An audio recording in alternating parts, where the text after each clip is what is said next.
Hello and नमस्कार। आप सब लोगों का स्ट्रॉन्ग कॉम्पिटिटर यूट्यूब चैनल पर स्वागत है। तो कुछ दिनों से टेक्निकल इश्यूज के कारण ये क्लास नहीं हो पा रही थी। अब से अपन डेली रेगुलर अपन सीजीएल मेंस और सीएचएसएल के मॉक टेस्ट अपन डेली लगाएंगे और प्रीवियस ईयर के जितने भी क्वेश्चन आए हैं वो सारे इंपॉर्टेंट क्वेश्चन अपन इस वीडियो में चर्चा करेंगे, ठीक है। और मैं आपके लिए सीजीएल मेंस और सीएचएसएल की एक सीरीज ला रहा हूँ और इसमें अपन जितने क्वेश्चंस करेंगे उससे आपकी स्पीड इंप्रूव होगी और मैं आपको वो सारे तरीके बताऊंगा क्वेश्चन करने के, ताकि आप एग्जाम में जल्दी से जल्दी उन क्वेश्चनों को हल कर पाएं, ठीक है। तो आज का वीडियो अपन शुरू करते हैं। तो अपने पास जो सबसे पहला क्वेश्चन आता है वो है यहाँ पर। एक्चुअली जो क्वेश्चन है ये दोनों लैंग्वेज के अंदर होगा, ये हिंदी में भी होगा और इंग्लिश में भी होगा। मैं आपको हिंदी में क्वेश्चन समझाऊंगा, ठीक है। और अपन सारे क्वेश्चनों को उस बेस्ट तरीके से करेंगे जो काफी आसान होगा और सबसे कम टाइम में अपन उस क्वेश्चन को हल करेंगे, ठीक है। तो ये जो पहला क्वेश्चन है ये बोल रहा है कि एक बर्तन में 5:3 के अनुपात में दो तरल पदार्थ ए और बी का घोल है, ठीक है। जब 10 लीटर घोल निकाल लिया जाता है और बी की समान मात्रा में प्रतिस्थापित किया जाता है तो बर्तन में ए और बी का अनुपात 10:11 हो जाता है, ठीक है। तो बर्तन में घोल की मात्रा लीटर में थी, ठीक है। तो बेसिकली ये क्वेश्चन बोल रहा है अपने को कि अपने पास एक बर्तन है जिसके अंदर 5:3 के अनुपात में दो तरल पदार्थ हैं, ठीक है। और उसमें से अपन क्या करते हैं 10 लीटर पानी निकाल लेते हैं या 10 लीटर घोल निकाल लेते हैं, ठीक है। और फिर उसकी जगह बी की जो मात्रा है, मतलब जो बी की 10 लीटर मात्रा उसके अंदर प्रतिस्थापित कर देते हैं और उसके बाद अपने पास जो अनुपात है वो हो जाता है 10:11, ठीक है। और ये बोल रहा है कि जो बर्तन है उसके अंदर जो पूरा मात्रा है वो कितनी है, ये अपने से पूछ रहा है, ठीक है। तो ये क्वेश्चन काफी आसान है। इस क्वेश्चन को अपन कैसे करते हैं, जैसे यहाँ पर बोल रहा है कि दो तरल पदार्थ हैं, ठीक है, ए और बी। ए और बी का जो रेशियो है ये कितना है 5:3 है, ठीक है। और ये बोल रहा है कि 10 लीटर घोल निकाल लिया जाता है, ठीक है। और 10 लीटर घोल निकालकर बी की समान मात्रा प्रतिस्थापित की जाती है और इसके बाद जो अनुपात है ये हो जाता है 10:11, ठीक है। तो अपने पास जो अनुपात है ये क्या हो जाता है 10:11 हो जाता है, कितना 10 लीटर घोल निकालकर और बी की समान मात्रा डालने पर, मतलब बी की 10 लीटर मात्रा अपन इसके अंदर डाल देंगे, ठीक है। तो इसके अंदर अपन क्या करेंगे, पहले अपने पास जो रेशियो है इसकी क्वांटिटी कितनी है, अपन क्या करेंगे यहाँ पर जो ए है इसके अंदर चेंज नहीं हो रहा, बी के अंदर चेंज हो रहा है। क्यों? क्योंकि पूरा घोल निकालकर बी की मात्रा में ही तो चेंज हो रहा है, ए की मात्रा में कोई चेंज नहीं हो रहा। तो इसीलिए अपन जो ए की मात्रा है इनको भी क्या करते हैं इक्वल कर देंगे। तो इक्वल करने के लिए अपन क्या करेंगे, इस जो पूरा रेशियो है इसको अपन 2 से मल्टीप्लाई कर देंगे, ठीक है।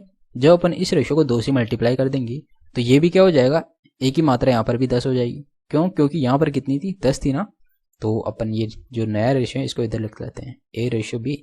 ये यहाँ पे कितना होगा, ये हो गया 10 और ये हो गया कितना 6 और ये कितना था 10 और ये कितना था 11, ठीक है। तो अपने पास जो ए की मात्रा है वो तो हो गई समान। और इसमें बोल रहा है कि 10 लीटर घोल निकालकर बी की समान मात्रा प्रतिस्थापित की जाती है। तो बी की मात्रा प्रतिस्थापित की जा रही है और जो बी की मात्रा जो मिला रहे हैं अपन वो कितनी है 10 लीटर। और यहाँ पर जो इनका डिफरेंस है वो कितना है, वो है 5। 5 की मात्रा कितनी हो जाएगी, 5 की जो वैल्यू है ये कितनी हो जाएगी, ये हो जाएगी 10, ठीक है।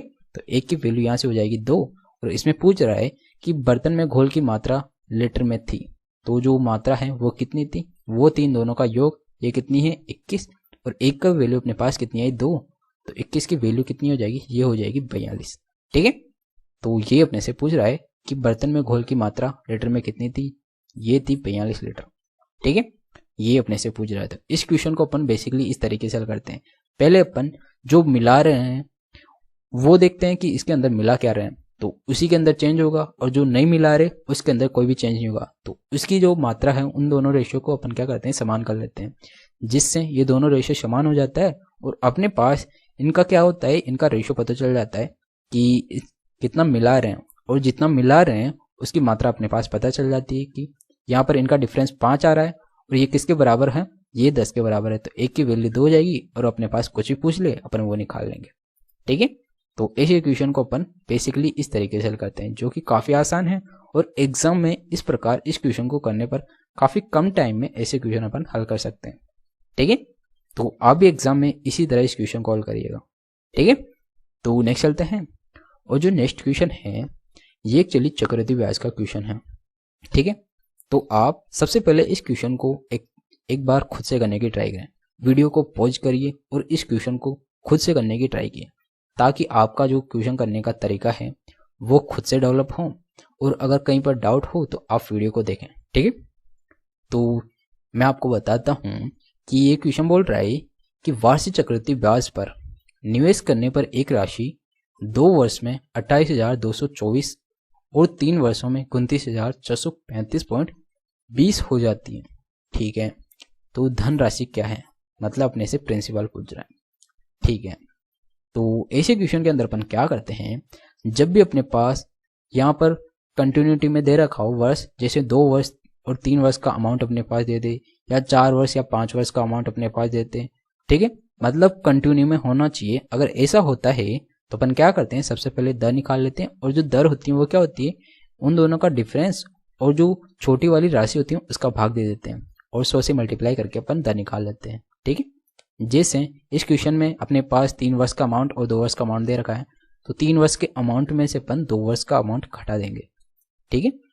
तो ये क्या हो जाएगा, 29,435.20 में से अपन क्या करेंगे, 28,224 घटा देंगे, ठीक है। तो ये कितना बचेगा, ये 0.20 और ये 1 और ये 1 और ये 4 और ये 1, मतलब 1411.20 बचेगा अपने पास। अब ये 1411.20 आया, इसमें अपन क्या करेंगे, इसका भाग दे देंगे, क्योंकि छोटी संख्या यही है ना इसके अंदर, छोटा अमाउंट, तो इसका अपन भाग दे देंगे और 100 से मल्टीप्लाई कर देंगे। तो ये क्या हो जाएगा, ये हो जाएगा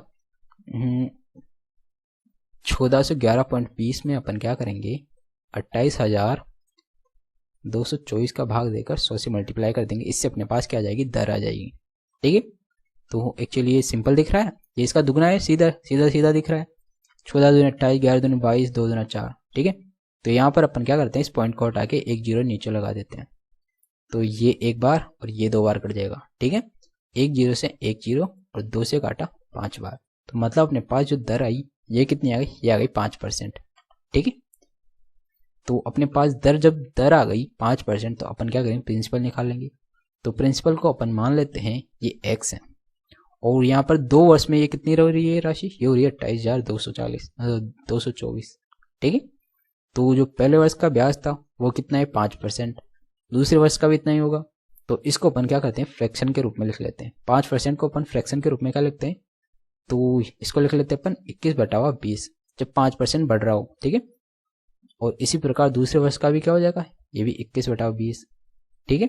और अपने पास जो 2 वर्ष का जो अमाउंट है ये कितना है, ये दे रखा है 28,224, ठीक है, ये इसके बराबर हो जाएगा। तो इससे अपने पास प्रिंसिपल निकल के आ जाएगा। तो अपन 7 से काटा 7 या 21, इसको 7 से काटा 7 चौक 28 और 7 या 21, मतलब भाग टूट की 0, 7 या 21 बचे कितना, 7 दूनी 14, ठीक है। फिर अपन 7 से काटेंगे, 7 एकम 7, 7 या 21, इसको 7 से काटा 7 पंजे 35, बचा कितना यहाँ पर 5, 7 7 49, बचा कितना 4 बच गया, 7 6 42, ठीक है। अब अपन क्या करेंगे, 9 से भी काट लेते हैं इसको, ये 3 3 9 का है, तो 9 से इसको काटा, 9 6 की 54, बचा कितना 3, 9 चौका 36, तो यहाँ पर कितना बचा 6400, और यहाँ पर कितना है 20 × 20 मतलब 400, ठीक है। तो 64 × 400 किया तो अपने पास क्या आ जाएगी, x की वैल्यू आ जाएगी इससे। तो 64 को 4 से मल्टीप्लाई किया तो ये कितना हो जाएगा, ये हो जाएगा 256 और 2 जीरो, ठीक है। तो ये आ गया अपने पास 25,400, और ये क्या आया अपने पास, ये है प्रिंसिपल। ये अपने से पूछ रहा था कि प्रिंसिपल क्या होगा, तो प्रिंसिपल हो जाएगा अपने पास ऑप्शन नंबर डी, 25,400 रुपये, ठीक है। तो ऐसे क्वेश्चन को अपन इस तरीके से हल करते हैं, जो कि काफ़ी आसान है, और ऐसे क्वेश्चन के अंदर थोड़ी सी कैलकुलेशन हो सकती है, और उसके लिए आपको काफ़ी ज़्यादा प्रैक्टिस करनी पड़ेगी, ताकि आपकी जो कैलकुलेशन की जो स्पीड है वो प्रॉपर हो जाए, और वो उसकी स्पीड बढ़ने के लिए आपको ज़्यादा से ज़्यादा क्वेश्चन करना पड़ेगा। जब आप ज़्यादा से ज़्यादा क्वेश्चन हल करेंगे तो आपकी स्पीड अपने आप ही बढ़ जाएगी, ठीक है। और आपको जो कैलकुलेशन है वो काफ़ी इजी और काफ़ी आसानी से होने लग जाएंगी, कुछ मल्टीपल्स आपको याद हो जाएंगे, ठीक है। और वो ऐसा ये सब सारी चीज़ें याद हो जाती है ना कैलकुलेशन करने पर, ये सब अपनी स्पीड को बूस्ट करती हैं। ठीक है, तो इसीलिए आप ज़्यादा से ज़्यादा क्वेश्चन कॉल करिए और इससे आपकी स्पीड काफ़ी इम्प्रूव होगी। तो नेक्स्ट चलते हैं, और जो नेक्स्ट क्वेश्चन है ये क्वेश्चन एक्चुअली साधारण ब्याज का क्वेश्चन है। ठीक है, और इस क्वेश्चन को भी आप सबसे पहले खुद से हल करें, वीडियो को पॉज करें और खुद से हल करने की कोशिश करें। ठीक है, तो ये क्वेश्चन बोल रहा है कि 99,000 रुपये की राशि 9 महीने की अवधि के लिए 12.5% प्रति वर्ष की दर से साधारण ब्याज है। तो अपने पास साधारण ब्याज पूछ रहा है। ठीक है, तो इसके लिए अपन क्या करते हैं, सीधा फॉर्मूला लगा देते हैं साधारण ब्याज का, I बराबर PRT/100। ठीक है, तो यहाँ पर साधारण ब्याज कितना हो जाएगा, P कितना है, ये दे रखा है 99,000, R कितना है 12.5%। तो 12.5% को अपन क्या करेंगे, 12.5% और अपॉन में 100 और इंटू 9 महीने दे रखा है यहाँ पर। ठीक है, तो अपन इसको ईयर में बदलने के लिए 12 से भाग दे देंगे, तो 9/12। ठीक है, ये हो गया। तो इसको अपन काट देते हैं, 3 × 9 3 × 12, और इस पॉइंट को हटा के नीचे जीरो लगा, यहाँ पे 125 हो जाएगा, इस 3 जीरो से 3 जीरो कट जाएगा। ठीक है, तो अब इसको मल्टीप्लाई कर लेते हैं, 3 को 125 से मल्टीप्लाई किया तो ये हो जाएगा 375 और इंटू 99 और भाग 4 का भाग कर देंगे। ठीक है, तो 9 × 45 का 5 हासिल का 4, 9 × 7 = 63, 4 × 67 का 7 हासिल का 6, 9 × 30 = 27, 6 × 33। ठीक है, और 5633, क्योंकि 9 से मल्टीप्लाई करें तो सेम संख्या जाएगी, तो ये जाएगा 5, 11 का 1 हासिल का 1, 9 10 का 0 हासिल का 1, 7 3 37। तो अपने पास इनको मल्टीप्लाई करने पर आया 37,015। अब अपन क्या करेंगे, इस 4 का भी भाग दे देंगे, तो 4 का भाग दिया तो 4 9 36 का 6 हासिल का 1, 4 2 8, 2 बच गया, 4 5 20, बचा कितना 1। एक्चुअली यहाँ पे कुछ ना कुछ गड़बड़ हो गई। ठीक है, तो दोबारा करते हैं, 9 × 45 का 5 हासिल का 4, 9 × 7 = 63 और 4 67, तो यहाँ पे कितना आएगा, 7 आएगा। ठीक है, तो 67 का 7 हासिल का 6 और यहाँ पर भी कितना आएगा, 7 आएगा। तो 5 7 और 5 12 का 2 हासिल का 1, 11 के हासिल का 1, 7 और 3, ये आ गया 37,125। इसके अंदर अपन 4 का भाग देंगे, तो 4 9 36 का 6 हासिल का 1 बच गया, और 4 2 8, 3 बच गया, 4 8 32, 5 4 1 4 पॉइंट 1 बच गया, 4 2 8 4 5 20। ठीक है, तो अपने पास ये क्या आ गया, ये आ गया अपने पास इंटरेस्ट, और जो कि कितना है 9,281.25, और ये दे रखा है अपने पास ऑप्शन नंबर डी के अंदर 9,281.25। तो अपना जो राइट आंसर है वो हो जाएगा अपने पास ऑप्शन नंबर डी। ठीक है, और इस क्वेश्चन के अंदर अपने पास साधारण ब्याज पूछ रहा है, इसको अपन इस फॉर्मूले से आसानी से हल कर लेते हैं। साधारण ब्याज के जितने भी क्वेश्चन होते हैं वो सारे क्वेश्चन इस फॉर्मूले से आसानी से हल हो जाते हैं। ठीक है, बस आपको प्रैक्टिस ज़्यादा से ज़्यादा करनी है ताकि आपकी स्पीड इम्प्रूव हो सके, क्योंकि ऐसी कैलकुलेशन करने के लिए आपको जो कैलकुलेशन की स्पीड है उसको आपको इम्प्रूव करना है, और वो कैसे होगी, वो ज़्यादा से ज़्यादा क्वेश्चन हल करने से होगी। ठीक है, तो इसीलिए आप ज़्यादा से ज़्यादा मॉक टेस्ट दीजिए, ज़्यादा से ज़्यादा क्वेश्चन हल करिए, और मैं आपके लिए सारे मॉक टेस्ट जितने भी टॉपिक हैं, जितने भी मैथ के सारे टॉपिकों का क्वेश्चन अपन एक साथ लाएंगे, ताकि आपके सारे टॉपिक्स का जो रिवीजन है वो एक साथ होता रहे। ठीक है, तो नेक्स्ट चलते हैं, और जो नेक्स्ट क्वेश्चन है ये है अपने पास, ये दे रखा है क्वेश्चन नंबर 4। ठीक है, और इस क्वेश्चन को भी आप सबसे पहले खुद से हल करें, क्योंकि ये क्वेश्चन भी काफ़ी आसान है, और आप इस क्वेश्चन को अगर खुद से हल करेंगे तो आपको पता चलेगा कि इस क्वेश्चन के अंदर आखिर करना क्या होता है। ठीक है, तो मैं आपको ये बताता हूँ कि ये बोल रहा है कि कोसेक थीटा बराबर x² + y² x² - y² दे रखा है, तो टेन थीटा की वैल्यू अपने से पूछ रहा है कि टेन थीटा का मान क्या होगा। ठीक है, तो ऐसे क्वेश्चन को अपन सिंपली डायग्राम बना के कर लेते हैं। अपन एक राइट एंगल ट्राइंगल बना लेते हैं। ठीक है, और इसके अंदर कोसेक क्या होता है, कर्ण बटा हुआ लंब, तो कर्ण क्या है, ये हो जाएगा x² + y², लंब क्या हो जाएगा, ये हो जाएगा x² - y²। ठीक है, और आप इसको हल करने लगे तो आपका टाइम काफ़ी वेस्ट हो जाएगा। ठीक है, क्योंकि इसके स्क्वायर में से इसका स्क्वायर घटाएंगे तो आपका क्या आ जाएगा, आधार आ जाएगा। और आपको ऐसा नहीं करना, क्योंकि ये एक ट्रिपलेट है और ये ट्रिपलेट है, ये कर्ण है, ये लंब है, तो आधार क्या हो जाता है, ये हो जाता है 2xy। क्यों? क्योंकि ये एक ट्रिपलेट है और ये ट्रिपलेट आपको याद रखना है, क्योंकि इस पर जो क्वेश्चन है वो काफ़ी पूछे जाते हैं और एग्जाम में अगर आपको ये ट्रिपलेट याद है तो आपका क्वेश्चन काफ़ी कम टाइम में हल हो जाएगा। ठीक है, तो इसमें बोल रहा है टेन थीटा। टेन थीटा क्या हो जाएगा, लंब बटा आधार। तो लंब क्या है अपने पास, x square minus y square upon, और आधार कितना है 2xy। ये आ गया अपने पास टेन थीटा की वैल्यू। ठीक है, अगर आपको ये ट्रिपलेट याद है तो आपके पास आधार की वैल्यू तुरंत से आ जाएगी। ठीक है, और ये दे रखा है अपने पास ऑप्शन नंबर सी में। ठीक है, तो जो क्वेश्चन नंबर 4 है इसका जो राइट आंसर हो जाएगा ये हो जाएगा ऑप्शन नंबर सी। ठीक है, तो ये था क्वेश्चन नंबर 4 और इसके लिए आपको काफ़ी ज़रूरी है कि ये ट्रिपलेट याद होना। और मैं आपके लिए ट्रिपलेट का एक अलग से वीडियो बना चुका, उस वीडियो की लिंक आपको डिस्क्रिप्शन बॉक्स में भी मिल जाएगी। वो सारे ट्रिपलेट आप एक बार देख लीजिएगा और याद कर लीजिएगा, क्योंकि अगर आपको ट्रिपलेट्स याद रहते हैं तो आपका जो स्पीड है वो इम्प्रूव करने में काफ़ी हेल्प करते हैं। ठीक है, जैसे ये क्वेश्चन है, इस क्वेश्चन को अगर आप हल करने लगे तो आपका काफ़ी टाइम चला जाएगा, और अगर आपको पता है कि ये एक ट्रिपलेट है तो इसका मान क्या होगा तो आप तुरंत से इसका मान पता कर लेंगे और टेन थीटा का मान आपको वर्बली हल हो जाएगा। ठीक है, तो ऐसे क्वेश्चन अगर आपके पास ये ट्रिपलेट याद है तो ये वर्बली क्वेश्चन हल हो जाता है, आपको इस प्रकार कोई डायग्राम बनाने की कोई ज़रूरत भी नहीं होती। ठीक है, तो इसीलिए ट्रिपलेट काफ़ी इंपॉर्टेंट होते हैं, इसीलिए उनको याद कर लीजिएगा। और मैं आपके लिए एक सेपरेट वीडियो बना चुका, आप वो वीडियो भी देख सकते हैं जिसमें आपको सारे इंपॉर्टेंट ट्रिपलेट बताए हुए हैं मैंने। ठीक है, तो नेक्स्ट चलते हैं। और जो नेक्स्ट क्वेश्चन है ये एक्चुअली प्रॉफिट एंड लॉस का क्वेश्चन है, और ऐसा क्वेश्चन हर एग्जाम के अंदर पूछा जाता है और जो कि काफ़ी सिंपल क्वेश्चन है। ये आपको जब ये क्वेश्चन देखता है तो आपको पेन उठाने की कोई ज़रूरत भी नहीं होती, क्योंकि ये क्वेश्चन ओनली 3 सेकंड के अंदर हल होने वाला क्वेश्चन है, क्योंकि आप देखते ही इस क्वेश्चन का आंसर कर सकते हैं अगर आपको ये तरीका पता है तो। ठीक है, तो ये क्वेश्चन बोल रहा है कि एक दुकानदार 2 रेफ्रिजरेटर सेट समान कीमत पर बेचता है। ठीक है, उसे एक रेफ्रिजरेटर पर 40% का लाभ हो रहा है और दूसरे पर 40% की हानि हो रही है। ठीक है, पूरे लेन देन में शुद्ध हानि प्रतिशत कितना होगा, ये अपने से पूछ रहा है।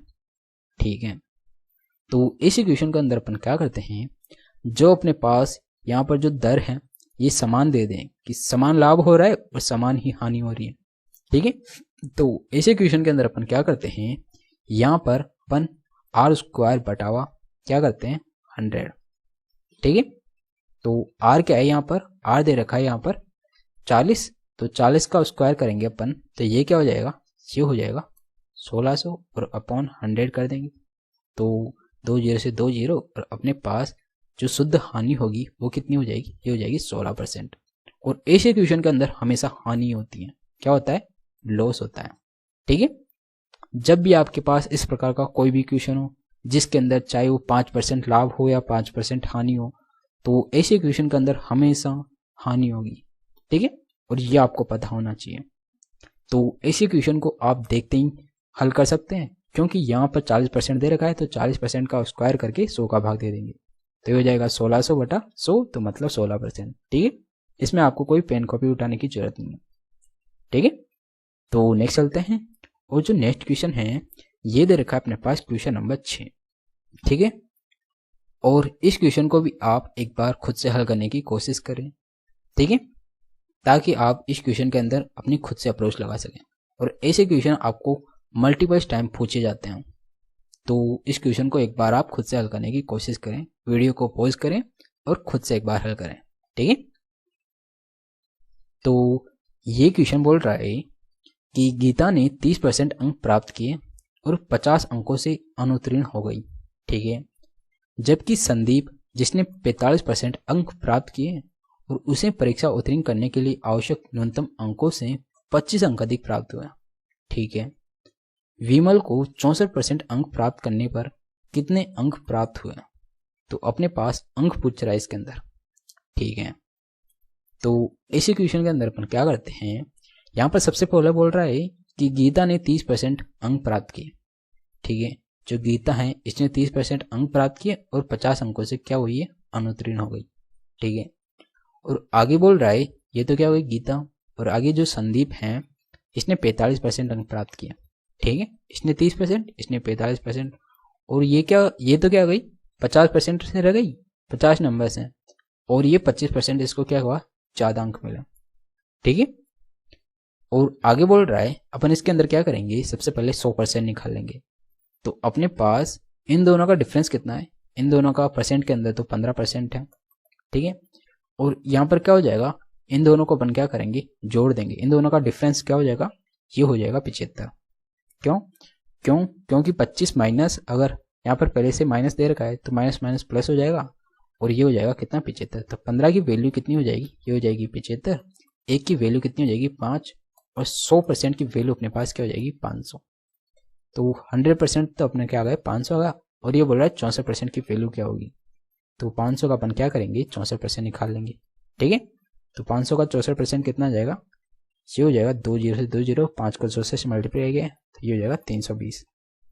ठीक है, और ये दे रखा है अपने पास ऑप्शन नंबर सी में। तो इस क्वेश्चन का जो राइट आंसर है ये हो जाएगा ऑप्शन नंबर सी। तो ऐसे क्वेश्चन को हल करने में आपको ज़्यादा टाइम नहीं लगने वाला, बस आपको ऐसे क्वेश्चनों की समझ होनी चाहिए कि ऐसे क्वेश्चन को अपन करते कैसे हैं।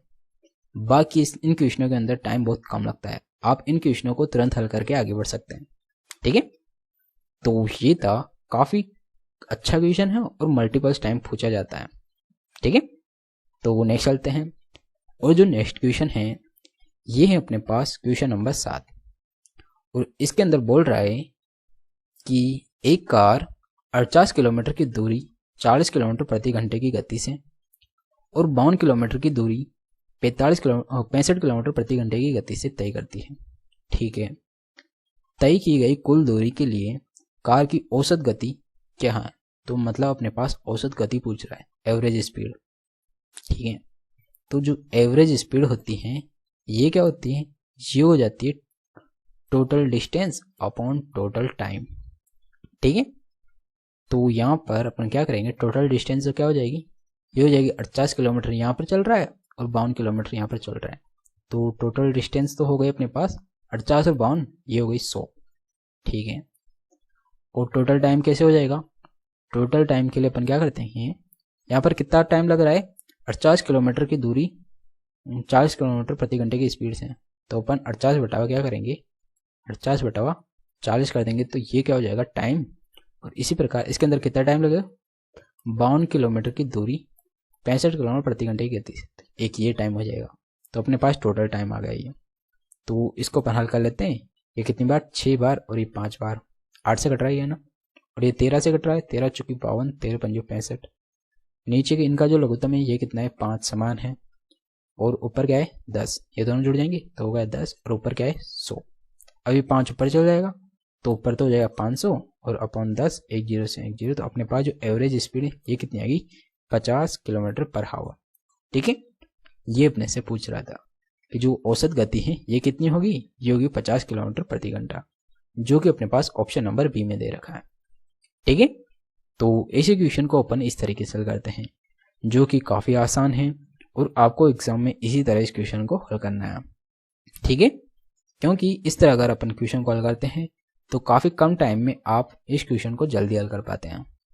ठीक है, तो नेक्स्ट चलते हैं, और जो नेक्स्ट क्वेश्चन है अपने पास ये है पाइप एंड सिस्टम का क्वेश्चन, जो कि काफ़ी आसान होता है और एग्जाम में कहीं ना कहीं पूछा जाता है, किसी ना किसी शिफ्ट के अंदर इससे 1-2 क्वेश्चन जरूर आते हैं। तो ये टॉपिक भी काफ़ी इंपॉर्टेंट है। ठीक है, तो इस क्वेश्चन को अपन कैसे करेंगे, एक्चुअली आपको सबसे पहले इस वीडियो को पॉज करना है और खुद से हल करने की कोशिश करनी है, ताकि आप इस क्वेश्चन को जब हल करेंगे तो आप खुद की अप्रोच लगा सकें, और आप इस क्वेश्चन को कैसे हल करते हैं वो आपको समझ आ जाएगा। जब आप बाद में इस वीडियो को चला के देखेंगे तो आपको और भी अच्छे से समझ आएगा। ठीक है, तो ये क्वेश्चन बोल रहा है कि नल पी किसी टंकी को 6 घंटे में भर सकता है और नल क्यू भरी हुई टंकी को 10 घंटे में खाली कर सकता है। ठीक है, यदि पी और क्यू को दोनों नलों को एक साथ खोला जाता है तो खाली टंकी पूर्ण रूप से कितने घंटे में भरेगी, ये अपने से पूछ रहा है। ठीक है, तो जो P है ये 6 घंटे के अंदर भर रहा है और जो Q है ये 10 घंटे में खाली कर रहा है। तो इन दोनों का जो एलसीएम है वो कितना हो जाएगा, ये हो जाएगा 30। तो इनकी जो एफिशिएंसी वो क्या हो जाएगी, ये हो जाएगी 5 और 3। मतलब इसे खाली कर रहा है तो इसके अपन माइनस का निशान लगा देंगे। तो इनकी जो टोटल एफिशिएंसी है वो कितनी हो जाएगी, 5 में से 3 गया तो 2। ठीक है, और ये बोल रहा है दोनों को एक साथ खोल दिया जाता है। तो दोनों एक साथ खोल दिया जाता है तो 2 की एफिशिएंसी से इनको कितना बनना है, इनको बनना है 30, वो भी 2 की एफिशिएंसी। तो कितने टाइम में भर देंगे, ये टाइम में भर देंगे 50 घंटे में। ठीक है, और आई मीन 15 घंटे में। ठीक है, जो कि अपने पास ऑप्शन नंबर ए में दे रखा है। तो ऐसे क्वेश्चन को भी अपन सिंपली इस तरीके से हल कर लेते हैं, जो कि काफ़ी आसान है। और आपको एग्जाम में आसानी क्वेश्चन पूछते हैं, बस थोड़े क्वेश्चन की लैंग्वेज को घुमा देते। ठीक है, बाकी क्वेश्चन काफ़ी आसान होते हैं।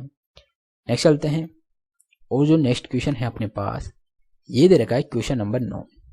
ठीक है, और इस क्वेश्चन को भी आप सबसे पहले वीडियो को पॉज करिए और खुद से हल करने की कोशिश करिए। ठीक है, और ये क्वेश्चन बोल रहा है कि एक काम को 7.5 घंटे में कर सकता है।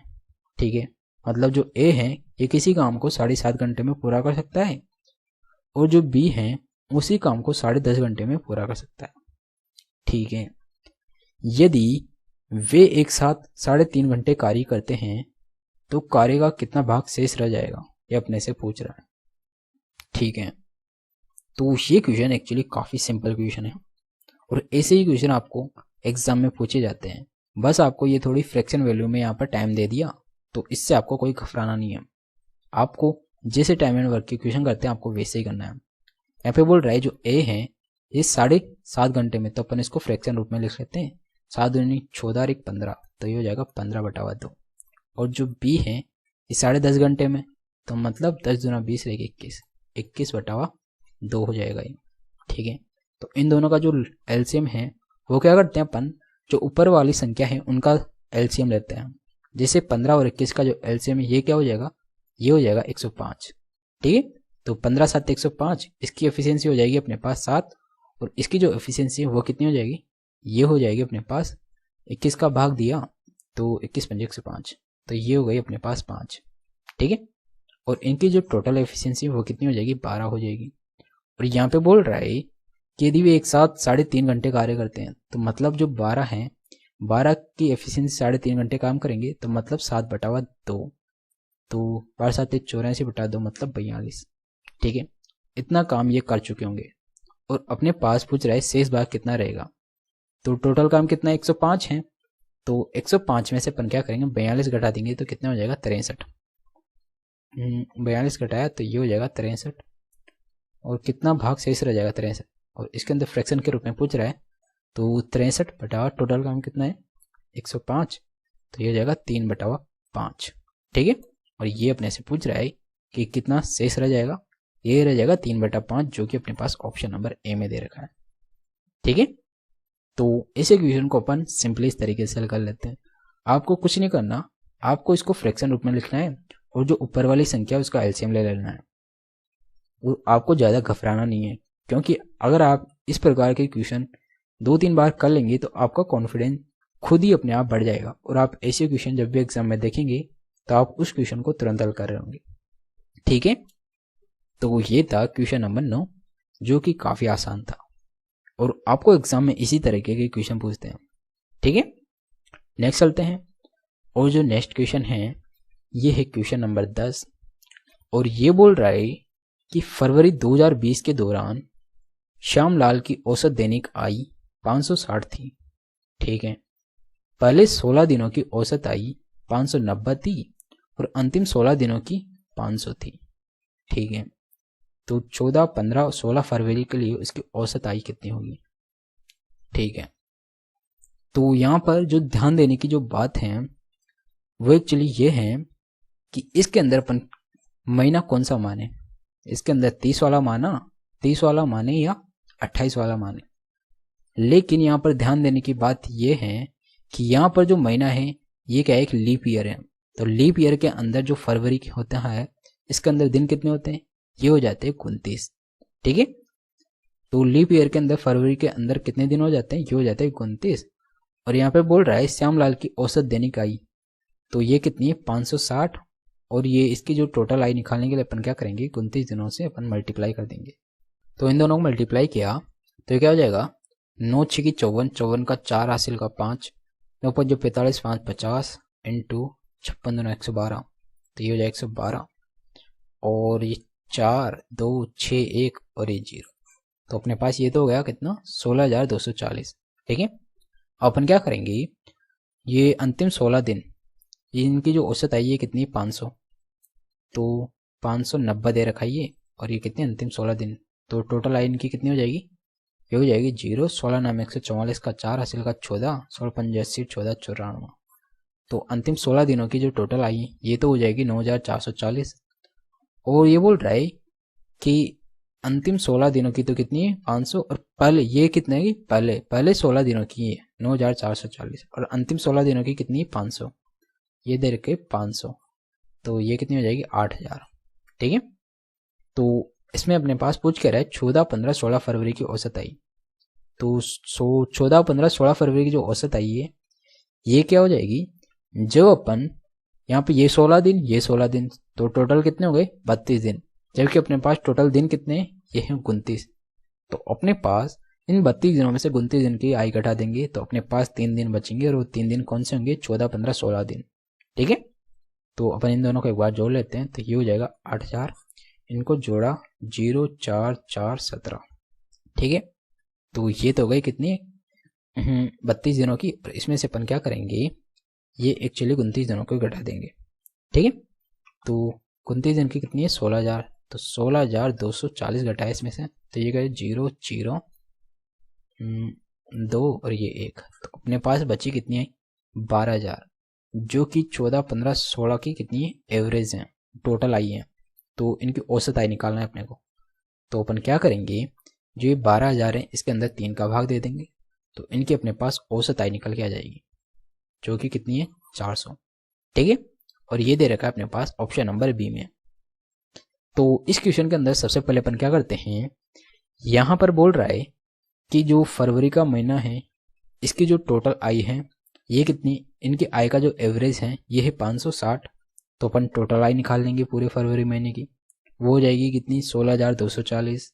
और आगे बोल रहा है पहले 16 दिनों की औसत आय अपने को 590 दे रखा है, तो 16 दिनों के अपन टोटल आय निकाल लेंगे, जो कि कितनी हो जाएगी 9,440। ठीक है, और आगे बोल रहा है अंतिम 16 दिनों की जो औसत आई है ये कितनी 500, तो इसकी भी अपन क्या करेंगे टोटल आय निकाल लेंगे, जो कि कितनी आएगी 8,000। ठीक है, और इसमें बोल रहा है 14 15 16 फरवरी की औसत आई, तो इसके लिए अपन क्या करते हैं, जो पहले 16 दिन और जो अंतिम 16 दिन है इन दोनों की टोटल आय को जोड़ लेते हैं, और अपने पास जो 29 दिन मतलब पूरा फरवरी के महीने की जो टोटल आई है ये घटा देते हैं उसके अंदर से। क्यों, क्योंकि 16 और 16 कितने हो गए 32, 32 में से 29 गए 3 दिन, और वो 3 दिन कौन से बचेंगे, वो बचेंगे 14 15 16 फरवरी।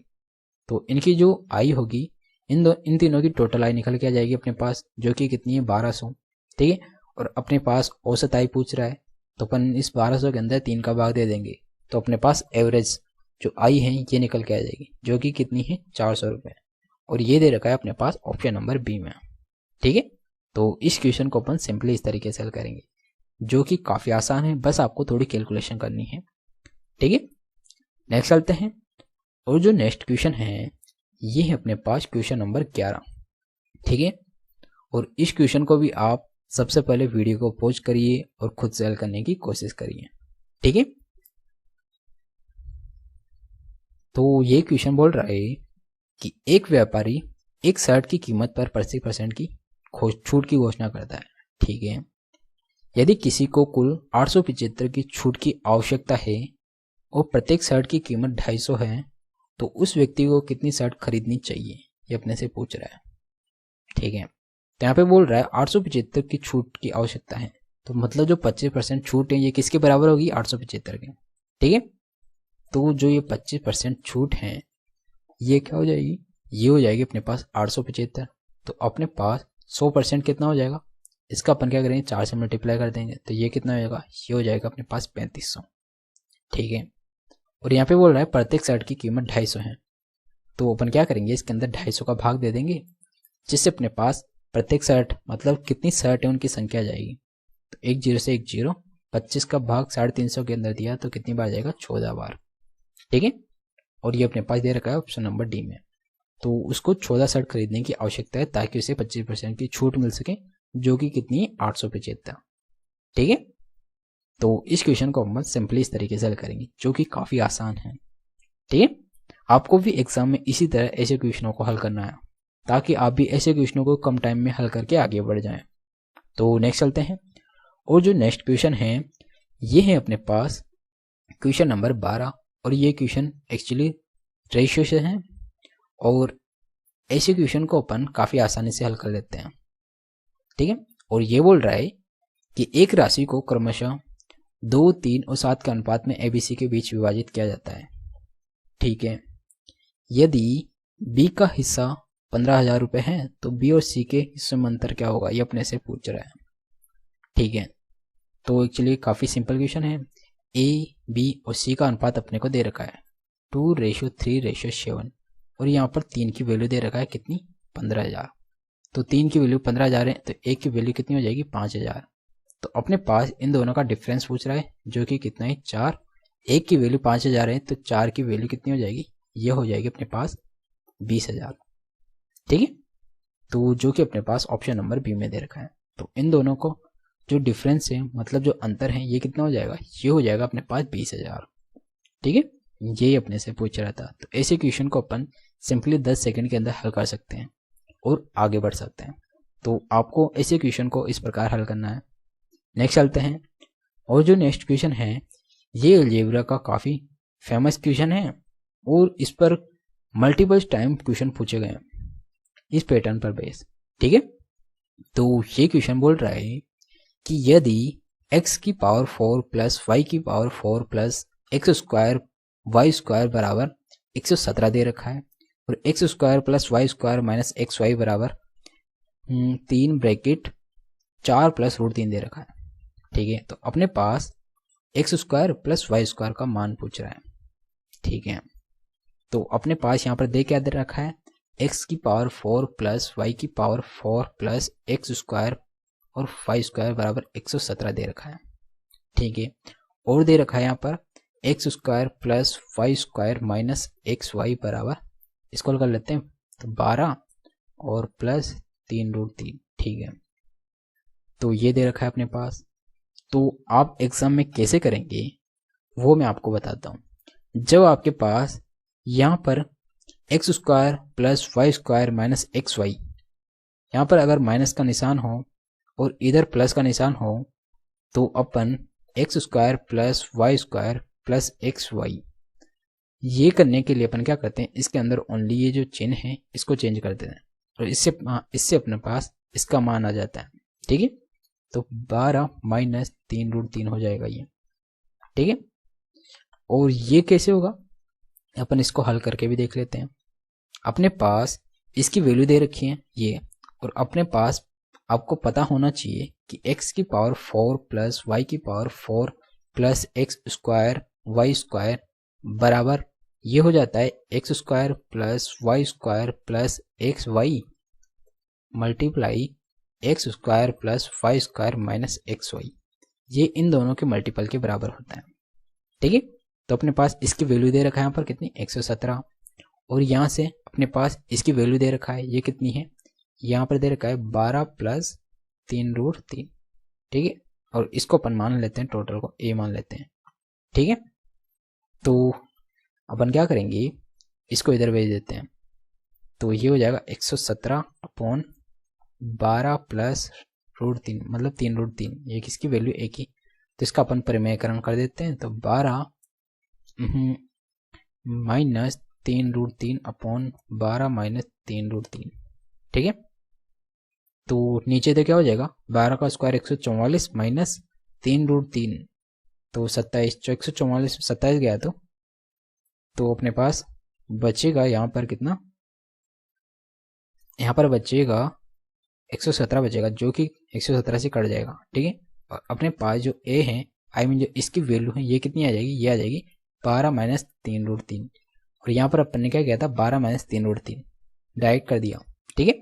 बस आपको ये पता होना चाहिए कि अगर यहाँ पर माइनस का निशान है और अगर इधर प्लस का निशान है, तो जो यहाँ पर प्लस वाली जो मान है, इसमें सिर्फ आपको यहाँ पर चिन्ह चेंज करना है और उसका मान निकल के आ जाएगा, ठीक है। तो अब अपने पास इसका मान आ गया और इसका मान आ गया, तो अपन क्या करेंगे, इन दोनों को जोड़ लेंगे। जब जोड़ लेंगे तो अपने पास ये -xy और +xy कट जाएगा, ठीक है। तो अपने पास बचेगा यहाँ पर 2x² + y², ठीक है। और इधर इन दोनों को जोड़ा तो प्लस का √3 से माइनस का 3√3 कट जाएगा, और 12 और 12 ये कितना हो जाएगा, 24 हो जाएगा। तो x² + y², तो 2 का भाग दिया तो यहाँ कितना हो जाएगा, 12। और अपने से पूछ भी क्या रहा है, x² + y², तो इसकी वैल्यू आ गई अपने पास 12, ठीक है, जो कि अपने पास ऑप्शन नंबर सी में दे रखा है। तो ये था क्वेश्चन नंबर 13, जो कि काफ़ी आसान है। और ऐसे क्वेश्चन आपको मल्टीपल टाइम कई एग्जाम्स के अंदर देखने को मिल जाएंगे, चाहे वो CGL का एग्ज़ाम हो, CHSL का एग्ज़ाम हो, या MTS का एग्ज़ाम हो, या CPO का एग्ज़ाम हो, कोई सा भी एग्ज़ाम हो, इस पैटर्न पर क्वेश्चन आपको जरूर देखने को मिलता है किसी न किसी शिफ्ट के अंदर, ठीक है। तो ये पैटर्न काफ़ी इंपॉर्टेंट हो जाता है। बस आपको इसके अंदर ये फॉर्मूला याद रखना है कि x की पावर 4 y की पावर 4 + x² y² बराबर होता है x² + y² + xy, और x² + y² - xy इन दोनों के मल्टीपल के बराबर होता है, ठीक है। बस आपको इतना याद रखना है। और आपको इस क्वेश्चन को बस आपको ये पता होना चाहिए कि अगर आपके पास इन दोनों में से किसी की एक की वैल्यू दे रखा हो, तो दूसरे की वैल्यू को अपन चिन्ह चेंज करके निकाल सकते हैं सीधा डायरेक्ट, ठीक है। तो ये था क्वेश्चन नंबर 13। नेक्स्ट चलते हैं, और जो नेक्स्ट क्वेश्चन है ये है अपने पास ज्योमेट्री का क्वेश्चन, ठीक है, जो कि काफ़ी आसान है। और ऐसे ही क्वेश्चन आपको एग्जाम में मल्टीपल टाइम पूछे जाते हैं, ठीक है।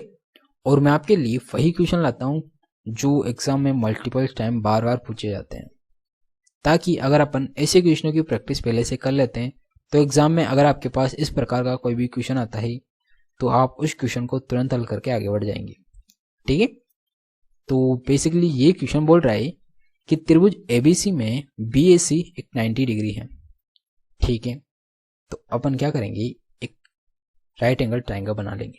तो ये हो गया अपने पास एक राइट एंगल ट्राइंगल, जिसमें BAC, ये हो गया B, ये हो गया A और ये हो गया C। ये 90 डिग्री का कोण है। AD BC पर लंब है, तो यहाँ से जो AD है ये क्या हो जाएगा, ये BC पर लंब है, ठीक है। AD बराबर 8.4, इसकी वैल्यू दे रखा है 8.4, और BD कितना है, ये दे रखा है 4.8, ठीक है। और BC की लंबाई अपने से पूछ रहा है, तो पूरी BC है, इसकी लंबाई अपने से पूछ रहा है, ठीक है। तो ऐसे क्वेश्चन के अंदर अपन क्या करते हैं, आपको एक चीज पता होनी चाहिए कि जो AD है इसका स्क्वायर बराबर हो जाता है BD × CD के, ठीक है। ये आपको पता होना चाहिए कि ऐसे क्वेश्चन के अंदर AD स्क्वायर बराबर हो जाता है BD × CD, ठीक है। तो AD की वैल्यू कितनी है, 8.4 × 8.4 बराबर BD की वैल्यू कितनी है, 4.8 × CD।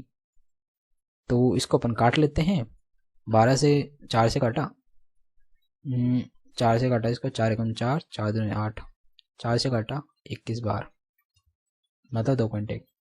12 से काटा 12 × 12, 12 7 84, 7 को किससे मल्टीप्लाई किया तो 7, और ये कितना हो जाएगा, ये हो जाएगा 14, मतलब 14.7, ठीक है। तो इसकी वैल्यू अपने पास कितनी आई, ये आ गई 14.7। तो अपने पास टोटल BC कितनी हो गई, 14.7 + 4.8।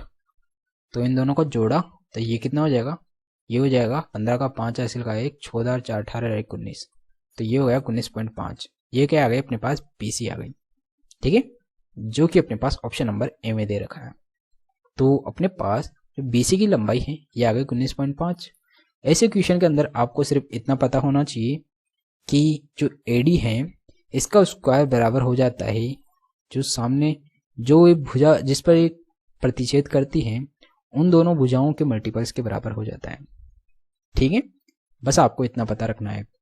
और ऐसे क्वेश्चन ही आपको एग्जाम में मल्टीपल्स टाइम पूछे जाते हैं। ये क्वेश्चन भी पिछले साल CHSL के पेपर में पूछा गया था। ठीक है, तो नेक्स्ट चलते हैं। और जो नेक्स्ट क्वेश्चन है ये है अपने पास क्वेश्चन नंबर 15। और ये बोल रहा है कि एक समचतुर्भुज का एक विकर्ण 8√3 सेंटीमीटर है। यदि दूसरा विकर्ण उसकी भुजा के बराबर हो तो समचतुर्भुज का क्षेत्रफल क्या है, ये अपने से पूछ रहा है। ठीक है, तो अपन एक समचतुर्भुज बना लेते हैं।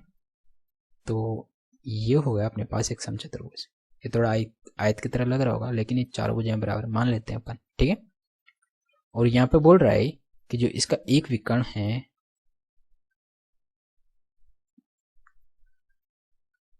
समचतुर्भुज की एक खासियत होती है कि जो इसके विकर्ण हैं ये क्या करते हैं, ये 90 डिग्री पर एक दूसरे को प्रतिच्छेद करते हैं। ठीक है, और इसकी जो चारों भुजाएं ये क्या होती है, बराबर होती हैं। और इसमें एक विकर्ण, इसको मान लेते हैं अपन ABC और ये हो गया D। ठीक है, और इसका अपन मान लेते हैं कोई भी AC मान लेते हैं। AC बराबर दे रखा है यहाँ पर 8√3।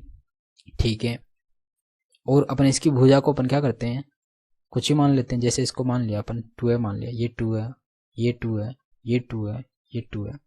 ये 2 अपन क्यों माना, 2 इसलिए माना क्योंकि ये क्वेश्चन हल करने में काफ़ी आसानी होगी। ठीक है, वो आपको आगे पता चल जाएगा।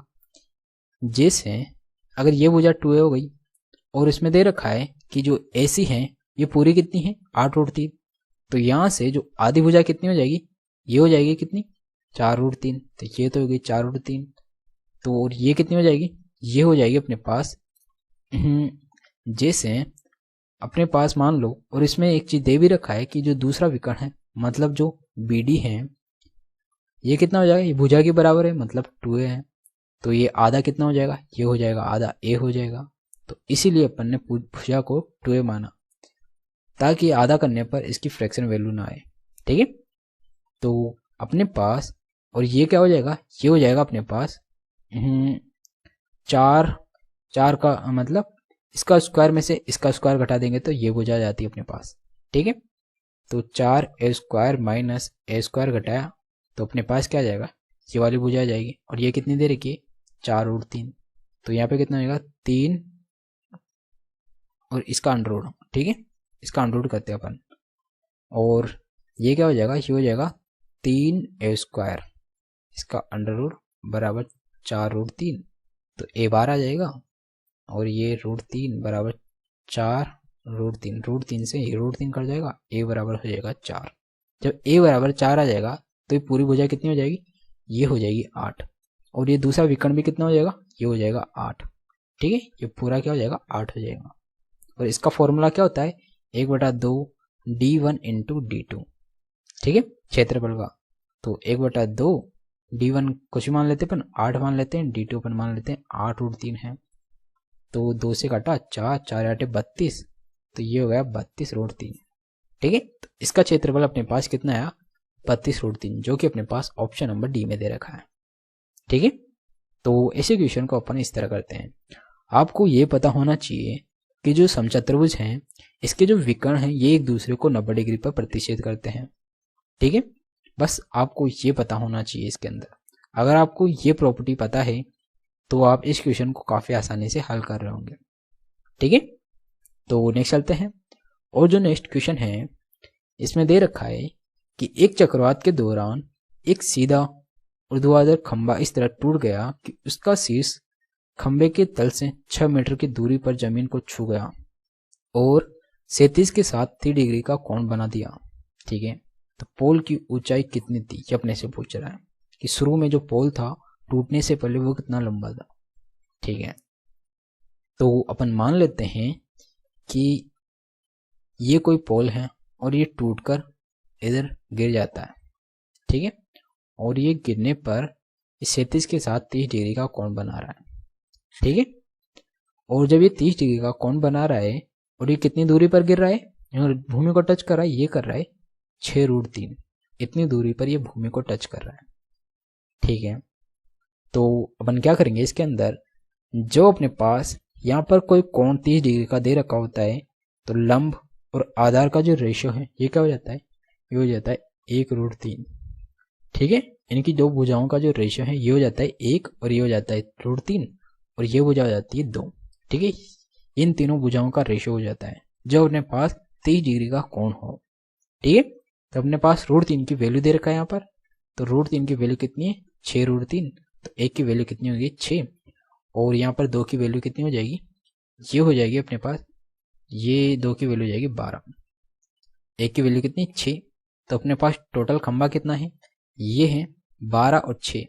क्यों, क्योंकि टूटने के बाद गिरा ना ये, तो पूरा लंबाई अपन इसकी क्या हो जाएगी, इसको भी जोड़ देंगे और इसको भी जोड़ देंगे, तो 12 6 कितना हो गया 18।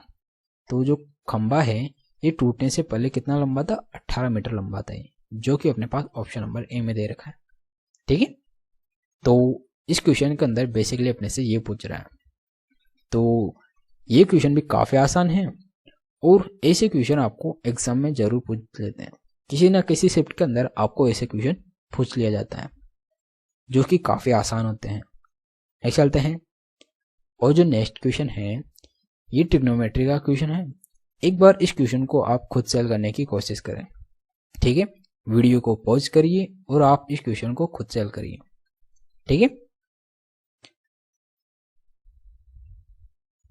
तो ये क्वेश्चन बेसिकली बोल रहा है कि यदि 8 sin square theta plus 2 cos theta बराबर 5 दे रखा है और जो थीटा है वो 0 डिग्री से बड़ा हो और 90 डिग्री से छोटा है, तो 10 square theta sec square theta minus sine square theta का मान अपने को ज्ञात करना है।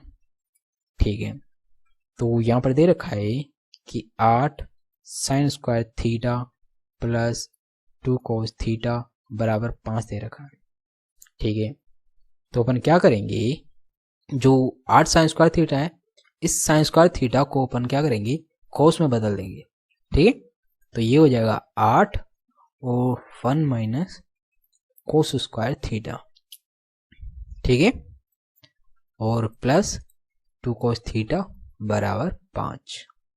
8 को मल्टीप्लाई कर देंगे अंदर, तो 8 minus 8 cos square theta plus 2 cos theta बराबर 5।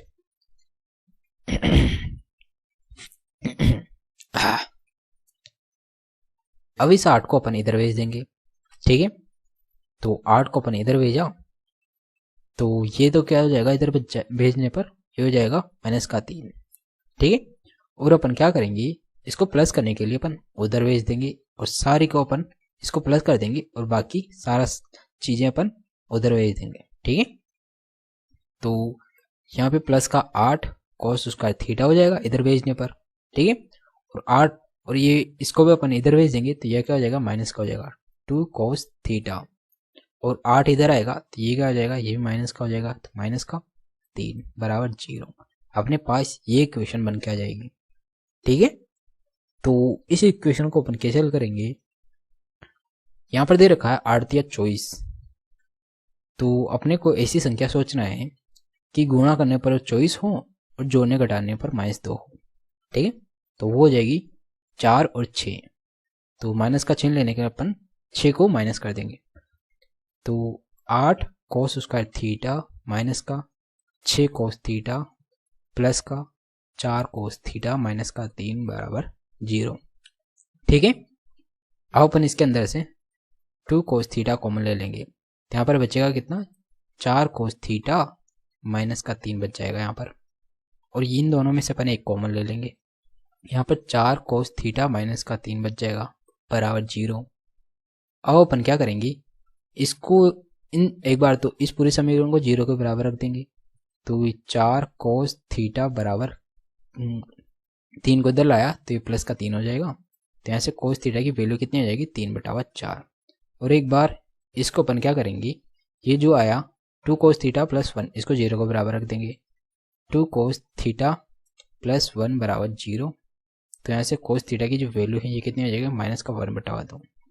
तो यहाँ से cos थीटा की वैल्यू -1/2 नहीं हो सकती, क्योंकि यहाँ पर दे रखा है जो थीटा है वो क्या होना चाहिए, 0 से बड़ा होना चाहिए और 90 से छोटा होना चाहिए, तो ये मान नहीं हो सकता। ठीक है, तो अपने पास जो cos थीटा का मान होगा ये हो जाएगा 3/4। तो अपन क्या करेंगे, यहाँ पर दे रखा है, एक डायग्राम बना लेते हैं। तो कोस थीटा, तो कोस क्या होता है, आधार बटा कर्ण। तो ये तो हो जाएगा 3, ये हो जाएगा 4, ये कितना हो जाएगा 16 में से 9 गया तो 7, मतलब √7 हो जाएगा ये। ठीक है, लंब हो जाएगा। अब अपने से पूछ रहा है, अब अपने से कुछ भी पूछ ले अपन मान निकालेंगे। टेन स्क्वायर थीटा, टेन क्या होता है, लंब बटा हुआ आधार होता है। ठीक है, और इसका स्क्वायर तो 7 बटा हुआ क्या हो जाएगा 9। ठीक है, तो ये तो हो जाएगा कितना 7 बटा हुआ 9 हो जाएगा। और आगे पूछ रहा है सेक स्क्वायर थीटा, सेक क्या होता है कर्ण बटा आधार। कर्ण कितना है 4, 4 का स्क्वायर 16 और आधार का स्क्वायर 9, तो ये हो जाएगा अपने पास प्लस 16 बटा हुआ 9। ठीक है, और minus minus sine square theta, sign square theta क्या हो जाएगा लंब बटा कर्ण। तो 7 बटा हुआ 16, ये हो जाएगा अपने पास 7 बटा हुआ 16। ठीक है, ये तो कितना हो जाएगा 9 और ये कितना हो जाएगा 23 माइनस 7 बटा हुआ 16। ठीक है, तो इन दोनों का लघुत्तम कितना हो जाएगा, इन दोनों का लघुत्तम होगा 144 और इसको मल्टीप्लाई किया तो ये कितना होगा, ये तो हो जाएगा 63। ठीक है, और 16 को 23 से मल्टीप्लाई किया तो ये हो जाएगा 367, 68 हो जाएगा ये कितना हो जाएगा 368। ठीक है, और ये माइनस का निशान। तो अपने पास क्या बचेगा यहाँ पर, इन दोनों को घटाने पर ये बच जाएगा यहाँ पर 68 में 63 गया तो 305 बचेगा और अपन में कितना 144। ठीक है, ये अपने पास आ जाएगा, इसका मान पूरेगा। तो ये मान कितना है 305 बटा 144, जो कि अपने पास दे रखा है ऑप्शन नंबर ए में। ठीक है, और इस क्वेश्चन को अपन इस तरीके से हल करेंगे। ये थोड़ा क्वेश्चन कैलकुलेशन वाला हो गया, कैलकुलेटिव है, पर आपको इस क्वेश्चन को हल कर लेना है। आपको इस क्वेश्चन को हल करने के लिए ज़्यादा कोई प्रॉब्लम नहीं आने वाली, बस आपको थोड़ी स्पीड के साथ इस क्वेश्चन को हल करना है ताकि आप इस क्वेश्चन को भी हल कर सकें। ठीक है, तो नेक्स्ट चलते हैं। और जो नेक्स्ट क्वेश्चन है ये अपने पास HCF और LCM वाला क्वेश्चन है, और ऐसे क्वेश्चन आपको पूछ लिया जाता है। तो ऐसे क्वेश्चन के अंदर अपन क्या करते हैं, तो HCF के लिए अपन क्या करते हैं, जिसकी पावर सबसे छोटी होती है वो संख्या लेते हैं। तो यहाँ पर 2 की पावर 3 और यहाँ पर 2 की पावर 5 है, तो इनमें से अपन 2 की पावर 3 लेंगे। और यहाँ पर 3 की पावर 4 और 3 की पावर 2, तो इसमें से अपन क्या लेंगे 3 की पावर 2 ले लेंगे। तो इन दोनों का मल्टीपल क्या हो जाएगा अपने पास 2 की पावर 3 इंटू 3 की पावर 2, ये इसका HCF हो जाएगा, जो कि अपने पास ऑप्शन नंबर सी में दे रखा है। ठीक है, तो इस क्वेश्चन का अपने पास राइट आंसर हो जाएगा ऑप्शन नंबर सी। इसके अंदर क्या करते हैं, HCF के लिए तो अपन क्या करते हैं जो छोटी पावर होती है उस संख्या को ले लेते हैं, अरे LCM के लिए अपन क्या करते हैं जो बड़ी पावर होती है उसको लेते हैं। ठीक है, नेक्स्ट चलते हैं। और जो नेक्स्ट क्वेश्चन है ये है अपने पास एक्चुअली काफी आसान क्वेश्चन है, और इस क्वेश्चन को अपन कैसे करेंगे, यहाँ पर दे रखा है कि यदि दो संख्याओं के बीच का अंतर 5 दे रखा है, तो अपन मान लेते हैं वो संख्या A और B है, इनका जो डिफरेंस है वो दे रखा है 5, उनके घनों के बीच का अंतर अपने को दे रखा है 850, मतलब A का क्यूब माइनस B का क्यूब अपने को दे रखा है 850। ठीक है, उनके वर्गों के बीच का अंतर पूछ रहा है अपने से, तो उनके वर्गों के बीच का अंतर क्या हो जाएगा A square minus B square, ये अपने से पूछ रहा है। और ये किसके बराबर होगा, ये बराबर हो जाएगा अपने पास A प्लस B और A माइनस B, इन दोनों के मल्टीपल के बराबर होता है A का स्क्वायर माइनस B का स्क्वायर। ठीक है, तो अपने को यहाँ पर A माइनस B की वैल्यू दे रखा है, अपने को A प्लस B निकालना है ओनली। ठीक है, तो अपन A प्लस B कैसे निकालेंगे, A प्लस B का होल स्क्वायर वाला फॉर्मूला लगा देंगे।